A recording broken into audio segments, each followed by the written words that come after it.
Hey guys, this is how to fix a JavaScript error has occurred in the main process in Windows 10 or 11 of the Skype. So let's get into it. So let's get into the first method. For the first method, you just need to open your run box by pressing Window plus R keys at once and then search here for %local app data % and then click OK. Alright, at this interface you have to just search for the packages folder and then tap to open it. At this interface, just scroll down and then find the folder which is named as Microsoft Skype app. You have to simply right click on it and then delete this folder from here.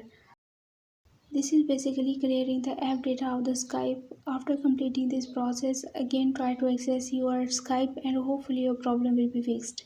Moving to our second most effective method, you just need to download the Visual C++ redistributable latest ported downloads. So simply open your browser and then search it, and right after that open this website here and then click to download the Microsoft C++ in your Windows 10 or 11.